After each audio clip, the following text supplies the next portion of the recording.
إله إلا الله وحده لا شريك له وأشهد أن محمدا عبده ورسوله أما بعد فأعوذ بالله من الشيطان الرجيم بسم الله الرحمن الرحيم الحمد لله رب العالمين الرحمن الرحيم مالك يوم الدين إياك نعبد وإياك نستعين اهدنا الصراط المستقيم صراط الذين أنعمت عليهم غير المغضوب عليهم ولا الضالين.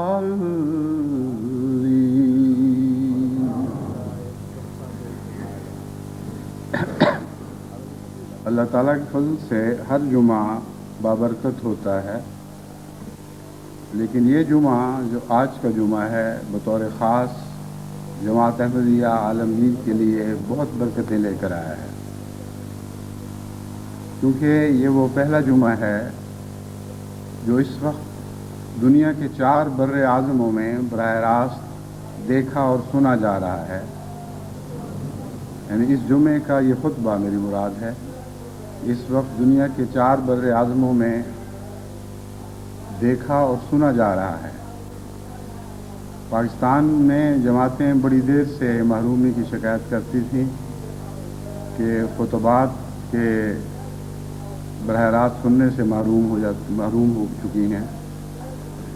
ایک شخص نے شعروں میں اپنے دل کی حقائق بیان کی تھی کہ کبھی ہم آمنے سامنے بیٹھ کر جمعہ میں شامل ہوا کرتے تھے اور خطبہ سنا کرتے تھے، اب کیسٹوں کے سہارے آواز پہنچتی ہے.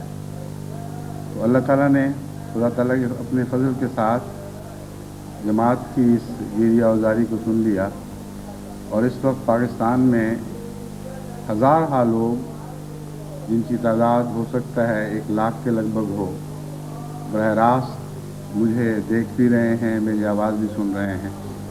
اس طرح ان کی ایک دیرینہ پیاس اللہ تعالیٰ نے بجھا دی، اور انہی کی دعاؤں کی برکت ہے اور انہی کا فیض ہے جو آج جاپان میں بھی اس وقت یہ خطبہ سنا جا رہا ہے، سڈنی میں بھی، اور افریقہ کے مختلف ممالک میں بھی، اور اسی طرح بنگلہ دیش میں، انڈونیشیا میں، سولومن آئلینڈ تک بھی یہ تصویر پہنچ رہی ہے اور آواز جا رہی ہے. لیکن غالباً ابھی وہاں مناسب ڈش لگوانے کا انتظام نہیں ہو سکا. لیکن یوں یہ بات پھیلتی چلی جائے گی خدا تعالیٰ کے فضل کے ساتھ. دوسری دنیا کے مختلف ممالک میں جماعتوں میں بھی براہ راست خطبہ سننے کا شوق بڑھتا جائے گا اور ذرائع مہیا ہوتے چلے جائیں گے، اور انفرادی طور پر بھی گھروں میں انشاءاللہ تعالیٰ کثرت کے ساتھ وہ خواتین اور بچے جو جمعوں پر نہیں جا سکتے، وہ مرد بھی جن کے ہاں جمعے کا وقت نہیں ہوگا، گھر پہ بیٹھ کر انشاءاللہ تعالیٰ خطبات سے فائدہ اٹھا سکیں گے. پاکستان میں اس وقت 4:30 اس وقت تو قریباً 4:45 کے قریب ہوں گے، 5 بج کے، کیونکہ 4 گھنٹے کا فرق ہے، تو 5:45 کے لگ بھگ ہوں گے. ہندوستان میں 6 بجے ہوں گے، بنگلہ دیش میں 6:30، اور انڈونیشیا میں 7:30، اور جاپان میں 9:30، اور آسٹریلیا میں 10:30 یعنی رات کے، اور سالمون آئلینڈ میں 11:30۔ افریقہ میں مختلف وقت ہیں۔ اس وقت گیمبیا اور مغربی افریقہ میں 1 گھنٹہ ہم سے پیچھے ہیں۔ ویسے تو وقت ایک ہی ہے دونوں کا، لیکن چونکہ یہاں گرمیوں میں وقت آگے بڑھا دیا جاتا ہے، اس لیے وہاں اس وقت 1:45 کا وقت ہوگا، اور مشرقی افریقہ میں 3 گھنٹے آگے ہیں، جس کا مطلب ہے کہ 4:45 کا وقت وہاں ہوگا۔ تو وقت مختلف ہیں، لیکن خطبہ ایک ہی ہے، آواز ایک ہے، تصویر ایک ہے، اور کل عالم میں اللہ تعالیٰ نے یہ عجیب انتظام مہیا فرما دیے ہیں۔ مولویوں کو میں نے پاکستان میں یہ نصیحت کی تھی کہ احمدیت کے رستے نہ روکو، تمہیں نقصان ہوگا، اور خطبات میں خوب کھول کر بیان کیا تھا کہ ایک رستہ روکو گے خدا 20 رستے اور کھول دے گا، اور اگر زمینی راہیں بند کرو گے تو آسمان سے اس کثرت سے فضل نازل ہوں گے، تم کسی زور، کسی برتے پر، کسی طاقت سے ان کی راہ میں حائل نہیں ہو سکو گے۔ اس لیے بیکار کی کوشش ہے، کیوں اپنا وقت ضائع کرتے ہو، اپنا پیسہ ضائع کرتے ہو، خدا کا غضب کماتے ہو اور فائدہ کچھ بھی نہیں۔ مجھے یاد ہے میں نے ان سے کہا تھا کہ جب آسمان سے جماعت پر فضلوں کی بارشیں نازل ہوں گی تو کیا تمہاری چھتریاں اور صاحبان ان بارشوں کو روک سکیں گے؟ وہ رحمتوں کے بادل جو افق تا افق پھیلے ہوں، اور وہ رحمتوں کے بادل جو آج 4 بر اعظموں تک پھیل چکے ہیں اور خدا کے فضلوں کی بارشیں برسا رہے ہیں، کہاں ہے وہ دنیا کا مولوی جو اس کی راہ میں حائل ہو سکے؟ کون سی ان کی چھتریاں ہیں، کون سے ان کے صاحبان ہیں جو خدا کے ان فضلوں کو روک سکتے ہیں؟ اب تو یہ حقائق عام ہو رہی ہے، اب تو ان کے لیے یہی ہے کہ تو سنتا جا، شرماتا جا۔ تمہاری کوششوں نے برعکس نتیجے پیدا کیے ہیں، اور ایسے برعکس نتیجے کہ ہمارے تصور میں بھی نہیں تھے۔ اس لیے اپنی طرف سے تو میں نے نصیحت تمہیں یہی کی تھی کہ رک جاؤ، مگر اب میں سوچتا ہوں کہ اگر رک جاتے تو پھر اللہ کا فضل ہوا یہ نہیں رکے۔ جو کچھ تمہارا زور ہے کرتے چلے جاؤ، جتنی طاقت ہے، جتنی بساط ہے۔ جس طرح قرآن کریم نے شیطان کو یہ چیلنج دیا تھا کہ اپنے لشکر دوڑا لاؤ، اپنے گھوڑے چڑھا لاؤ، لیکن میرے بندوں پر تمہیں غلبہ نصیب نہیں ہوگا۔ ہم خدا کے بندے ہیں، تمہیں ہرگز ہم پر غلبہ نصیب نہیں ہوگا۔ جو طاقتیں ہیں بروئے کار لاؤ، خدا کی قسم تمہیں کبھی غلبہ نصیب نہیں ہوگا، کیونکہ خدا کے بندوں پر غیر اللہ کو غلبہ نصیب ہونا ممکن ہی نہیں، ان کے مقدر کی بات نہیں ہے۔ بس آج اس خطبے میں سب سے پہلے تو اپنے پاکستان کے بھائیوں اور بہنوں اور بچوں کو اپنی طرف سے اور تمام حاضرین جمعہ کی طرف سے نہایت محبت بھرا السلام علیکم ورحمۃ اللہ کا تحفہ پہنچاتا ہوں اور دلی مبارکباد پیش کرتا ہوں۔ پھر ہندوستان میں جو سننے والے ہیں ان کو بھی، اور بنگلہ دیش میں بھی، اور انڈونیشیا میں بھی، اور جاپان میں بھی، اور آسٹریلیا میں بھی، افریقہ کے مختلف ممالک میں بھی، جو لوگ اس وقت اس خطبے میں حاضر ہیں، یعنی آواز اور تصویر کے ذریعے، ان سب کو میری طرف سے اور تمام حاضرین جمعہ کی طرف سے نہایت محبت بھرا سلام اور دعاؤں کے تحفے ہیں جو ہم آپ کے حضور پیش کرتے ہیں۔ ایک دفعہ مجھے یاد ہے چودھری محمد علی صاحب کی ایک نظم الفضل میں چھپی تھی، اس کا ایک شعر نام لیے بغیر دراصل مجھے ذہن میں رکھ کر کہا گیا تھا، اور وہ بات کھلی کھلی باہر تھی۔ وہ شعر تھا کہ کبھی تو اس سے ملاقات ہوگی جلسے پر، کبھی تو آئے گا وہ وصل کے مہینوں میں۔ میں ان کو بتاتا ہوں کہ اب تو ہر ہفتے جلسے ہوا کریں گے، اور وصل کے مہینوں کا انتظار نہیں، وصل کے ہفتوں کا انتظار ہے جو اب جاری ہو گیا، اور انشاءاللہ تعالیٰ یہ سلسلہ بند نہیں ہوگا۔ اور میں امید رکھتا ہوں کہ یہ بات پھیلتے پھیلتے اب امریکہ تک بھی جا پہنچے گی، اور کینیڈا تک بھی، اور کل عالم پر حضرت مسیح موعود علیہ الصلوۃ والسلام کی آواز محیط ہو جائے گی، اور خدا تعالیٰ کا یہ کلام بڑی شان کے ساتھ پورا ہوگا کہ میں تیری تبلیغ کو زمین کے کناروں تک پہنچاؤں گا۔